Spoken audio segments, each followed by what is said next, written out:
తులసీదాస్ గారు చెంబుతో కాసిన నీళ్లు తీసుకొచ్చి రావి చెట్టు మొదట్లో పోసి రావి చెట్టు కింద కూర్చుని తపస్సు చేస్తుండేవారు. ఆ రావి చెట్టు మొదట్లో గంగ నీళ్లు పోస్తుంటే గంగాజలం తగిలిందో ఏమో ఒక బ్రహ్మరాక్షసుడు పైనుంచి కిందకి దిగాడు. బ్రహ్మరాక్షసుడు అంటే ఎవరు అనుకుంటారేమో, వేదం చదువుకుని కూడా దొంగతనాలు లాంటివి చేసి బ్రతికిన వాళ్ళు బ్రహ్మరాక్షసులు అవుతారు. అటువంటి బ్రహ్మరాక్షసుడు క్రిందకి దిగి అన్నాడు, నువ్వు నాకు మహోపకారం చేశావు, ఎప్పటి నుంచో ఈ చెట్టు మీద పడున్నాను. నువ్వు గంగాజలాన్ని తెచ్చి ఈ చెట్టు మొదట్లో పోసినప్పుడు గంగాజల స్పర్శ చేత నా పాపం శమించింది. నేను సాధారణ రూపాన్ని పొందాను. నీకు నేను ప్రత్యుపకారం చెయ్యాలనుకుంటున్నాను. నీవు రామదర్శనం కోసం పరితపిస్తున్నావు. నీకు రామదర్శనం కావాలి అంటే చేయించగలిగిన వారు హనుమ ఒక్కరే. హనుమ రోజు వస్తుంటారు. ఎక్కడికొస్తారో తెలుసా?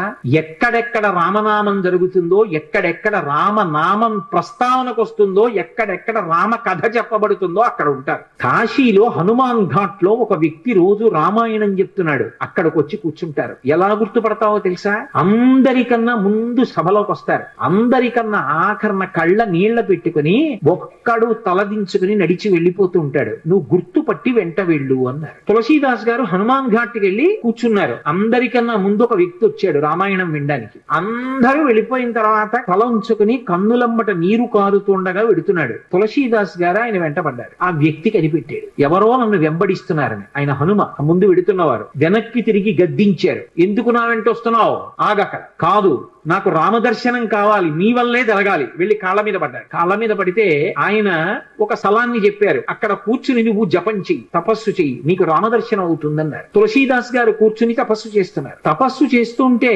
రామలక్ష్మణులు ఇద్దరు రాజకుమారుల రూపంలో గుర్రాల మీద వచ్చారు. వచ్చి గుర్రాలు దిగి అరుగు మీద సేద తీరారు. ఎవరో రాజకుమారులని తులసీదాస్ గారు ఊరుకున్నారు. వాళ్ళిద్దరూ గుర్రం ఎక్కి వెళ్ళిపోయారు. హనుమ వచ్చారు. రామలక్ష్మణులు వచ్చారు, గుర్తుపట్టావా అన్నారు. ఎప్పుడు వచ్చారు అన్నారు. అయ్యో, ఇద్దరు రాజకుమారుల వేషంలో వచ్చారయా, నువ్వు గుర్తుపట్టలేదు, వెళ్ళిపోయారు. ఎంతో బాధపడ్డారు. మళ్ళీ సాధన చెయ్యన్నారు. మళ్ళీ సాధన మొదలుపెట్టే. మళ్ళీ సాధన మొదలు పెడితే కొన్నాళ్ళు అయిపోయిన తర్వాత చిన్న పిల్లవాడి రూపంలో రాముడు వచ్చాడు. గంధం తీస్తున్నారు తులసీదాస్ గారు రామచంద్రమూర్తికి అనులేపనం చేయడానికి. చిన్న పిల్లవాడి రూపంలో వచ్చి తాతా తాతా నాకు గంధం ఇస్తావా అని అడిగాడు. ఇది రాముడి కోసం రా పో అన్నారు తులసీదాస్ గారు. మళ్ళీ పొమ్మంటున్నాడు రా రాముడు వస్తే అని హనుమ వెంటనే పంజరంలో చిలక రూపంలో వచ్చి పాట పాడారు. రాముడు బాలుడి రూపంలో వచ్చి తులసీదాస్ గారిని గంధం అడుగుతున్నాడు. గుర్తించలేని తులసీదాసు వెళ్ళిపోమ్మంటున్నాడు అని. అది విన్నటువంటి తులసీదాస్ గారు వెంటనే పిల్లవాడి కాళ్ళు పట్టుకుని పిల్లవాడి కాళ్ళ మీద పడ్డారు. పడగానే రామచంద్రమూర్తిగా దర్శనమిచ్చారు.